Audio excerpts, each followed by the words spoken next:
Hi, it's Kirby Summers. Today is Sunday, June 30th, the last day of June. Incredible how quickly this month has gone by. I want to thank those of you again who have newly subscribed to this podcast. It's my true crime podcast. Mainly, I cover a lot of Epstein and Epstein-related persons.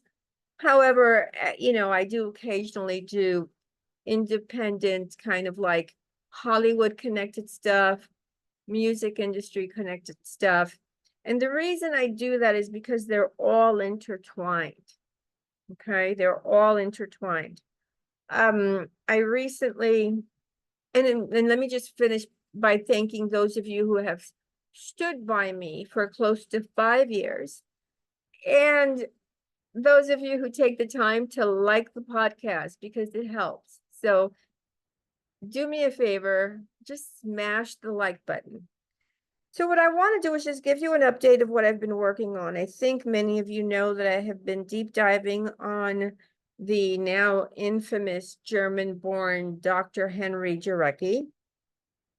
And then that kind of took me back to the new owner of Twitter, which he renamed X. And so I did a little dive on that and made discoveries that, like, basically the photo that we've all seen with Musk at a party with Ghislaine Maxwell, where he's like, no, I don't really know her, basically parroting what everyone else has said when they're exposed as being connected to Epstein, and tweeting to people, no, I was photobombed. Well, bottom line, that's not true. And I show many receipts on my Substack on that article, which, by the way, did really well. I think I had more visits to the platform where I have my newsletter based on my new information on Musk that mainstream has not revealed. I don't know why people believe that mainstream actually is a news vehicle versus a propaganda place, but some people are still basically not aware of what was exposed really during the Church Committee hearings of 1975, that it's an arm of the CIA, and frankly, it's become an arm of many intelligence agencies, not just CIA. So what I began to do was I then stumbled upon really interesting things about Jeff Bezos. And I've been writing an article about that, which it was like it was sort of like a coin toss. Was I going to upload to my Substack for today the article on Bezos and what I discovered, or was I going to go into part 2 of my series on the Jurki family, who are like, there's so many secrets and twists and turns, and they connect to so many other horrific people who are in the habit of raping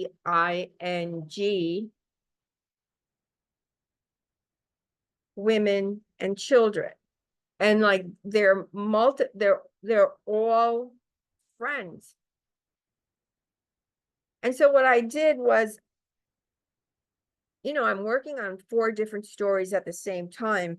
I'd initially sent, I think, everyone who's on my list on Substack, and if you're not on my list, just go there and get one, that there's never been any real information about Leslie Wexner that the public has received via the traditional channels. and that the only thing that most people have heard is that, well, he was a blackmail victim. No, I've written 14 parts of my series, Deconstructing Wexner, and I'm going to say Wexner is not a blackmail victim. I'm going to say it again. Leslie Wexner is not a blackmail victim. For the 14 installments, we're getting ready to drop number 15. You know, I've just been waiting because the Jurki thing popped up and I was like, okay, I just have to go in here.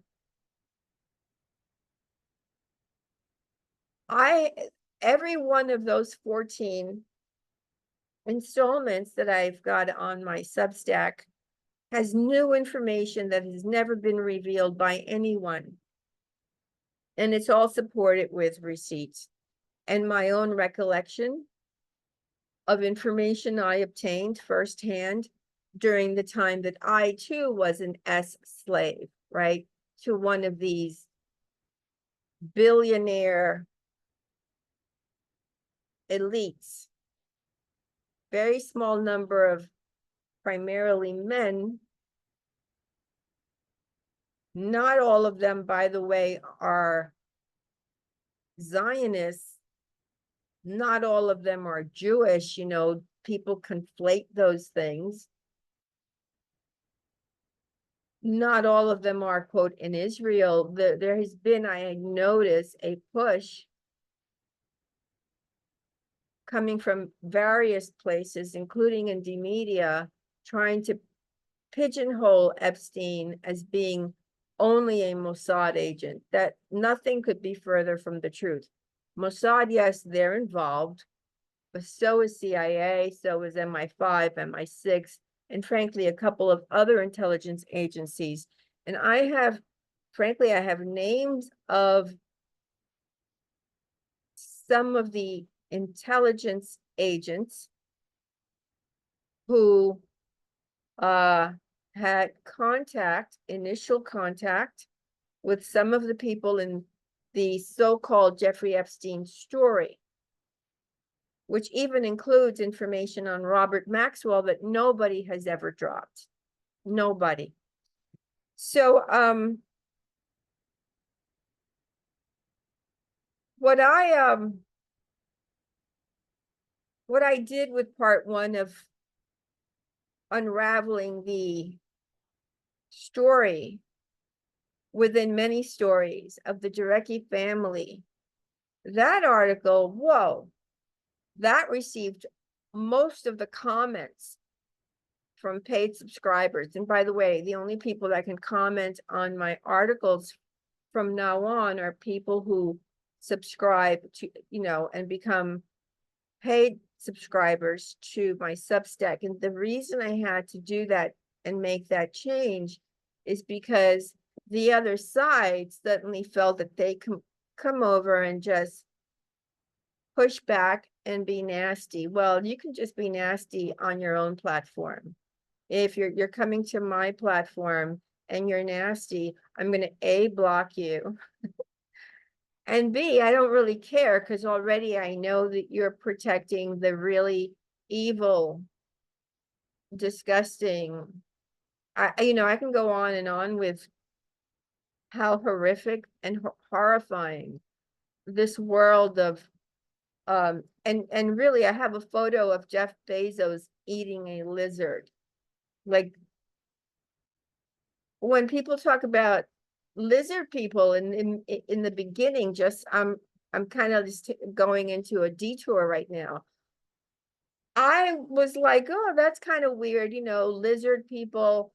I didn't really absorb that. I mean, I knew that it was like a slur against the elites, against what we term the quote Illuminati, but I didn't really connect it to, oh, they actually eat meat and not just lizards, if you catch my drift.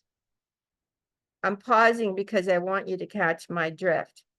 So anyway, again, you know, just like what happened to me last week and what's happened to me several times, I had issues with my computer I had issues with the photos that I had been collecting and uploading for the longest time. And so I was forced to publish the Jurki family deep dive, my part 2, yesterday, and even like late by, I think it was 6 o'clock, I just published what I was able to upload because I was afraid I wasn't going to be able to publish anything today. And typically my drops are on Sunday. Even though I had sent everyone a little note saying it could be Sunday, it could be Tuesday, and I don't know what's going to drop first. Is it going to be the Bezos story? Is it going to be the Jurki story? I don't know. I'm working on 4 different threads. Well, as it turns out, I decided to drop the Jurki family exposed part 2 because it included, I have been really studying these people, who they're connected to, what films they've produced, and found an unsettling connection to 9/11.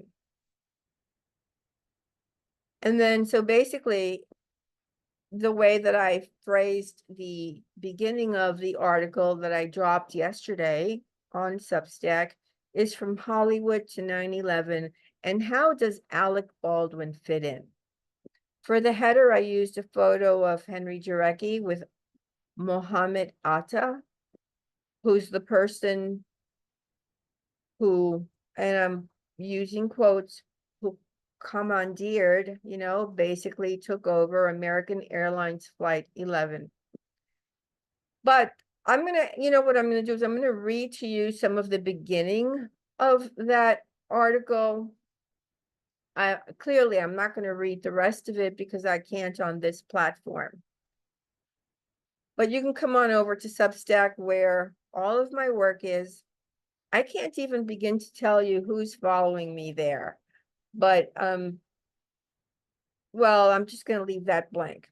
Anyway, the way I begin is, among the many Hollywood A-listers that began following my now scrubbed Twitter account, which I began as soon as Jeffrey Epstein was arrested on July 6, 2019, was Alec Baldwin.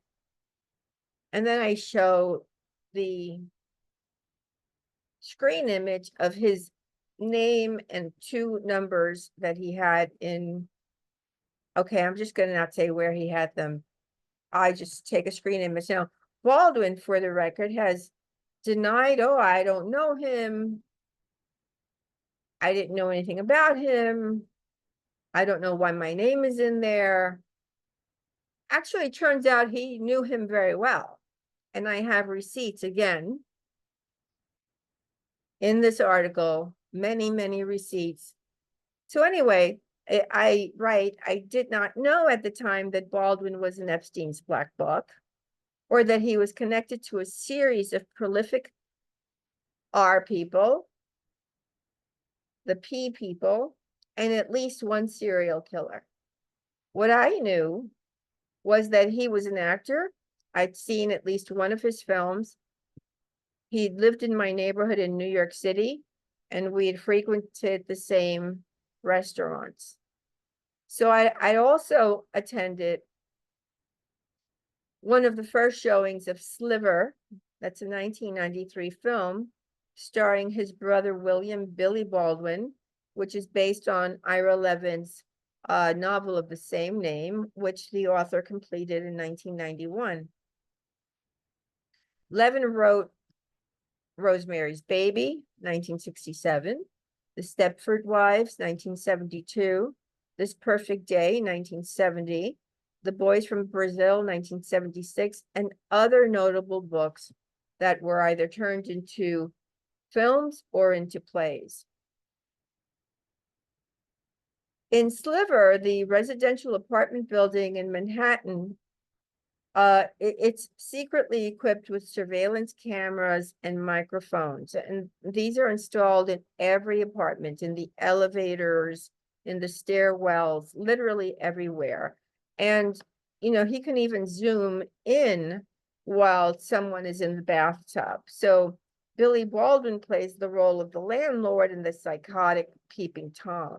And this was long before anyone knew about the mansion at 9 East 71st Street, provided by Wexner to Epstein, which was equipped with surveillance equipment, bulletproof windows, and a safe room in the guise of a bathroom, straight out of a 007 James Bond movie script. However, even I didn't know about Epstein's ability to zoom those cameras he had throughout all of his properties were not static. So like we've seen images of static. No, he could zoom into whatever needed to be zoomed into. So I didn't know this until actually I rewatched a portion of the movie Sliver. So and I kind of like then say it's time for me to ask, because we're heading for a bumpy ride. Are you ready? And then I give people a warning. Don't say yes if you mean no, because there's so many Hollywood people that are connected to Epstein who have not been revealed or discussed or known about. And so I basically ask people to leave your idol worship at the door, because as we keep moving forward, I plan to reveal to you guys the connection, the straight line connection between Jimmy Savile and Jeffrey Epstein. And pretty much I then start and I begin with receipt after receipt, receipt after receipt. But I basically say, let's do this with eyes wide open, because clearly there's a veiled reference in that line to eyes wide shut. So the relationship that Alec Baldwin appears to have had with Epstein, as I just briefly discussed, is far deeper than has been exposed to date, and is connected to many other people such as Jurki and many other people that have had a sordid history with children. There's some, like the Jurki rabbit hole connects us not just to CIA, not just to MK Ultra, but it connects to so much that even the church committee hearings did not cover. That's why I am personally so drawn to this, because it finally shows Epstein as being part of an extended MK Ultra program. And with that, I'm going to wish you a happy Sunday. I hope you had a really good weekend. Give this a like. Come join me on over to Substack. All right, guys, have a good day. Bye.